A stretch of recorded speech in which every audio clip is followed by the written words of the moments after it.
আচ্ছা, সেটা গভর্নমেন্ট ইনস্টিটিউশনে আছো, সেটা হাই স্কুল হচ্ছে। High school. সেখান থেকে তুমি প্রাইমারিতে কেন আসতে চাইছো, একটু ক্লারিফাই করো। স্যার এটা আমার পার্মানেন্ট প্রশ্ন না, এটা আমি ক্যাজুয়ালি আছি এবং এটা কন্ট্রাকচুয়াল। হয়তো নাও থাকতে পারে সামনের বছর, এই বছর আছে, সামনের বছর নাও থাকতে পারে।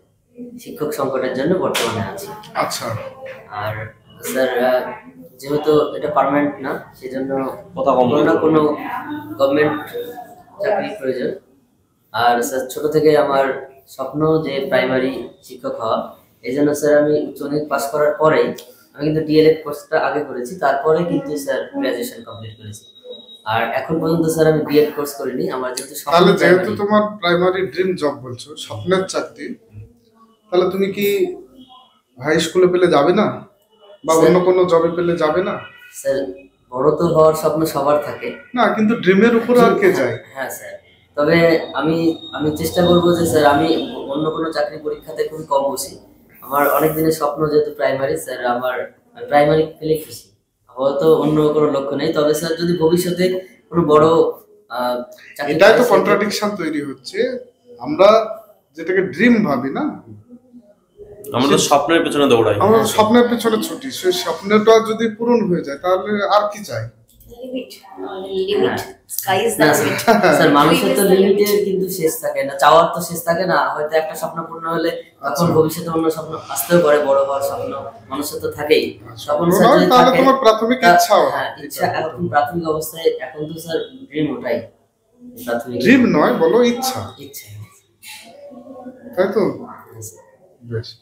আচ্ছা, দেখি তুমি বাচ্চাদের সম্পর্কে কিরকম নলেজ গ্যাদার করেছো। বাচ্চাদের পড়াতে গেলে তো সাইকোলজি জানা দরকার আছে, তাই না? আচ্ছা, বৃদ্ধি এবং বিকাশের তফাৎটা কি আমাকে একটু বলো।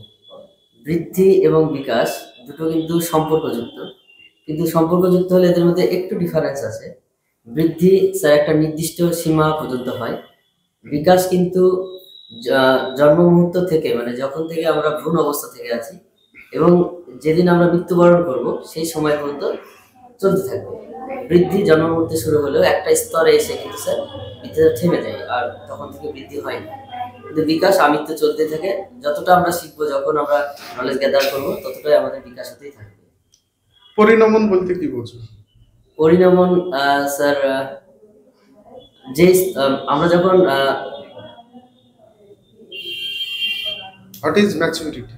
ম্যাচুরিটি পরিণমন হচ্ছে কোনো একটা বিষয়ে যখন আমরা নিজের সিদ্ধান্ত গ্রহণ করতে, নিজের সিদ্ধান্ত নিতে পারবো, সেই অবস্থাটা। ম্যাডাম আচ্ছা, আপনার যেটা ইচ্ছে বা স্বপ্ন বা চাওয়া সবটাই শুনলাম, খুব ভালো লাগলো যে প্রাথমিক শিক্ষক হতে চান। তো আমার প্রথমে একটু জানতে ইচ্ছে হচ্ছে যে প্রাথমিক শিক্ষক হতে চান তার পিছনে কারণটা কি? স্যার প্রথমত বাচ্চাদের সঙ্গে মিশতে আমার খুব ভালো লাগে। আচ্ছা। দ্বিতীয়ত ম্যাম ওদেরকে যে পড়ানোর সঙ্গে, ওরা তো বেশি খেলতে, নাচ গান, আনন্দ ফুর্তি বা মেলামেশার মধ্যে ভালো শিখতে চাই ম্যাম। এগুলো আমার খুব ভালো লাগে যে ওদের সঙ্গে হেসে হেসে খেলে, খেলাধুলার মাধ্যমে, মেলামেশার মাধ্যমে শেখাতে খুব ভালো লাগে। তো এই জন্য ম্যাম প্রাথমিক শিক্ষকটা বেশি পছন্দ করছে। আচ্ছা, তাহলে আমাকে বলুন তো, ওদের প্রাথমিক শিক্ষায় ক্লাস দ্বিতীয় শ্রেণীতে, ক্লাস 2 এ যেটা আছে, ইয়েস্টারডে টুডে, এই ধারণাটা আপনি কিভাবে দেবেন? ইয়েস্টারডে এবং টুডে, হ্যাঁ, একটু গতকাল, খুব সুন্দর করে লেখা আছে বইয়ে ইয়েস্টারডে টুডে, এবং সেটা কালাম ছকের মাধ্যমে বোঝানো আছে আর কি ক্লাসে। তো সেই ধারণাটা ক্লাস 2 এ শিক্ষার্থীদের কিভাবে দেবেন?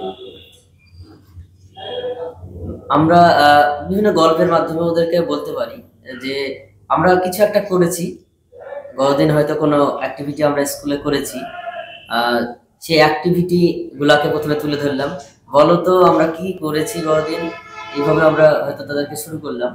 এবং শুরু করার পর তাদের যে পূর্ব যে জ্ঞানগুলো ছিল বা আগের দিনের যে তাদের যে মনেগুলো ছিল, সেগুলো থেকে আমি কিন্তু পরবর্তী দিন তাহলে আজকে আমরা কি কি করতে পারি এখান থেকে বললাম। তাহলে এই যে আগের দিন ছিল, এটাকে কি ইংরেজিতে কি বলে জানো তোমরা?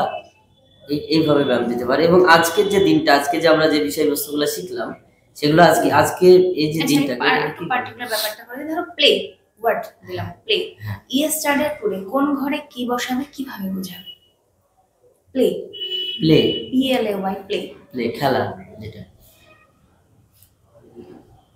ইয়েস্টারডে ঘরে কি বসাবে ওটা তো টেন্সটা ওই মুহূর্তে আমরা না শেখাই না টেন্সটা তো আমরা প্রেজেন্ট পাস্ট ফিউচার তাহলে ইয়েস্টারডে টুডে বলে ছক আছে ক্লাস 2 সেক্ষেত্রে তুমি কি করে বোঝাবে প্লে ওয়ার্ডটা দিলাম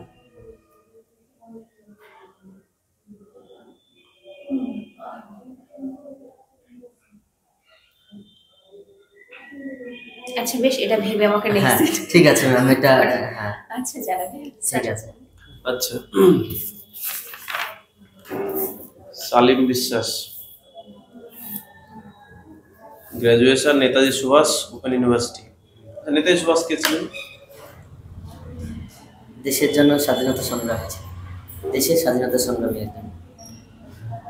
আচ্ছা, নেতাজি সুভাষ চন্দ্র বসুর বাড়ি মানে কোথায় ছিল, জন্ম কোথায়? উড়িষ্যার কটক। কটকে। উনি কি বাঙালি ছিলেন? উনি বাঙালি না, আমি তো নন বাঙালি। নন বেঙ্গলি? হ্যাঁ নন বেঙ্গলি ছিলেন? হ্যাঁ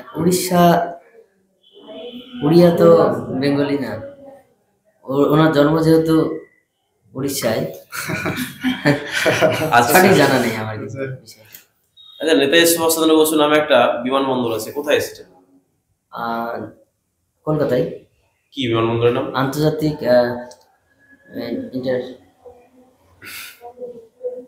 নেতাজি সুভাষ ইন্টারন্যাশনাল বিমান airport. Netaji Subhas international airport. আচ্ছা, তুমি লিখছো যে হবি হচ্ছে রিডিং, কি পড়তে ভালো লাগে? স্যার এখন তো সেভাবে পড়া হয় না, যেহেতু টিউশন পড়ানোর সঙ্গে আমি যুক্ত আছি, ওদের নোটস করতে আমার সময়টা চলে যায়। যেটুকু সময় পাই সেই সময় নীতি গল্প যেমন আছে, ঈশপের বিভিন্ন গল্প, যেহেতু আমি ছোট বাচ্চাদের পড়াতে আমার ভালো লাগে, তো আমার ঈশপের যে গল্পগুলো আছে ওদের মতোই, ওদেরকে বললে ওরাও খুব আনন্দ পায়, তো ঈশপের গল্প মাঝে মাঝে পড়া হয়। আচ্ছা, ঈশপের গল্পগুলো কি আমরা ফোকটেল বলবো না ফেবল বলবো? ফোকটেলই বলি, কারণ এটা লোকমুখে প্রচলিত বেশি গল্প, কারণ সেই সময়। আচ্ছা, নীতি নীতি থাকে কোনটাতে নীতি দরকার আছে? ফেবল কাকে বলে? What is fable? স্যার ইংলিশের সম্বন্ধে ফোকটেল, হোয়াট ইজ ফোকটেল? ফোকটেল মানে লোক কথা, লোকমুখে যেগুলো প্রচলিত হচ্ছে, মানে আমরা যেগুলো বেশিরভাগ ক্ষেত্রে লোকগীতি বলি বা লোক। না, তুমি যে বললে না যে নীতিমূলক, হ্যাঁ নীতিমূলক, হ্যাঁ। তো ফেবল ব্যাপারটা তো জানা দরকার। হ্যাঁ স্যার, এখন এই মুহূর্তে যেহেতু তোমার রিডিং হ্যাবিট আর তুমি গল্পই পড়াচ্ছ, ফেবল বিষয়টা তো অবশ্যই জানা দরকার। হ্যাঁ স্যার, এটা এই বিষয়টা আমি জেনে নেব, ফেবল বিষয়টা। আচ্ছা, mathematics is the gateway of all sciences, এই উক্তিটি কে করেছেন? Roger beacon. Roger beacon. আচ্ছা, তুমি আমাদের একটা কাজ করো, একটা ডেমো দাও, আমরা তোমার ডেমো দেখতে চাইছি। কোন বিষয়ে দিবে, কোন ক্লাস? আমি যেহেতু ক্লাস প্রথম শ্রেণীর দিব, আর ওদের কোনো আলাদা করে বই নেই, আমার বই আছে শুধুমাত্র। আমার বই থেকে আমি যোগের ধারণা শেখাবো ওদেরকে। যোগের ধারণা শেখাবো। ঠিক আছে, ওকে, ঠিক আছে। তুমি কোন পদ্ধতিতে পড়াবে, ইন্ডাকটিভ না ডিডাকটিভ? যোগের ধারণাটা কোন পদ্ধতিতে দিতে চাইছো? আরোহী না অবরোহী? আরোহী। ইন্ডাকটিভ, ঠিক আছে। গুড মর্নিং স্টুডেন্টস, কেমন আছো তোমরা সবাই? ভালো আছো? আমিও ভালো আছি। বছরের তো শেষ হতে চললো, তাহলে কি হবে? তোমাদের নতুন ক্লাসে উঠতে হবে, তাই তো? আচ্ছা, আজকে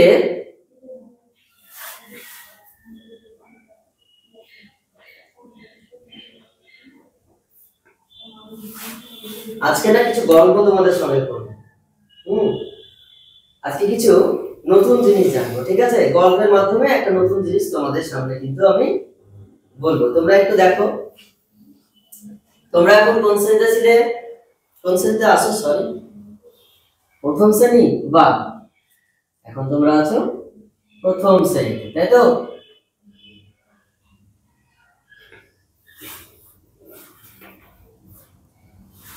আচ্ছা, আজকে তারিখ কি কেউ বলতে পারবে? আজকে কত তারিখ? কত তারিখ বলো, আর কি জানা আছে? জানা নেই? আমি বলছি, আজকে তারিখ হচ্ছে 8/12/2024, তাই তো? কেউ গল্প করো না, ঠিক আছে? আমি তোমাদের সঙ্গে আজকে মজার মজার গল্প করবো।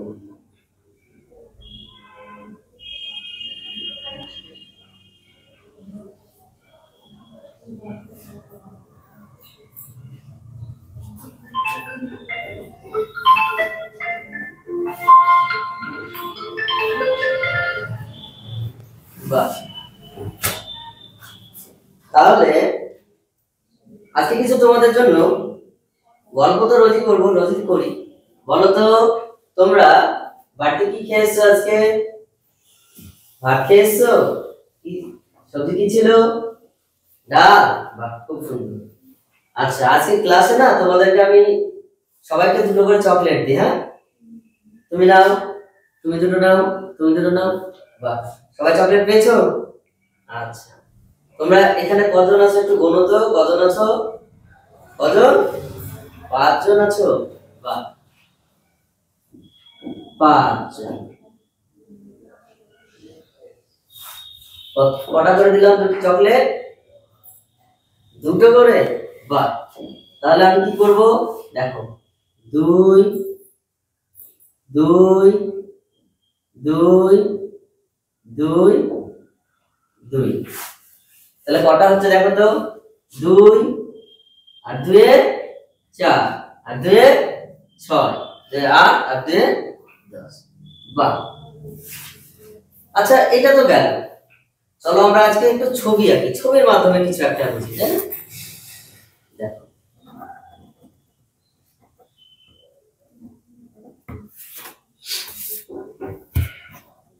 এইটা কি মনে হচ্ছে গো? আপেল। এখানে কটা আপেল আছে? দুটো আপেল আছে। বাহ,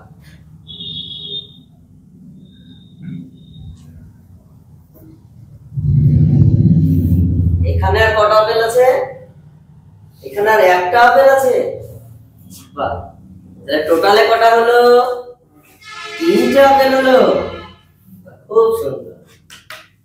আচ্ছা, তোমার বাবারা তোমাদেরকে সবকিছু জিনিসপত্র কিনে দেয় তো? চকলেট কিনে দেয়? বাহ, খুব ভালো। আচ্ছা, ধর্মিতা, তোমার কাছে তোমার মা তোমাকে 3টে নাড়ু দিয়েছে, তোমার বাবা আরো তোমাকে 3টে নাড়ু দিল, তাহলে কটা নাড়ু হলো টোটালে? কটা? 1টা 2টো 3টে 4টে 5টা 6টা নাড়ু হলো, তাই না? বলো, এই যে আমরা সবগুলা শিখলাম, এই যে দেখলাম, দেখো তো এর মাঝে আমরা একটা চিহ্ন দিয়েছি,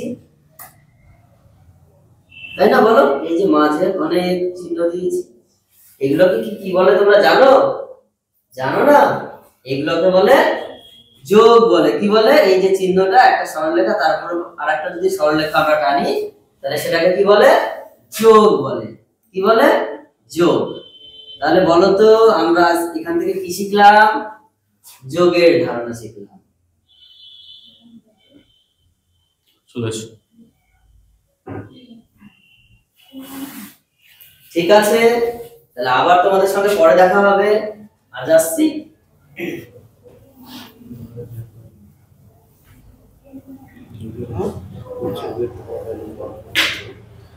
আচ্ছা, সালিম বিশ্বাস, তোমার এই যে টেকনিক, এটা আরোহী আর অবরোহের মাঝামাঝি হয়েছে।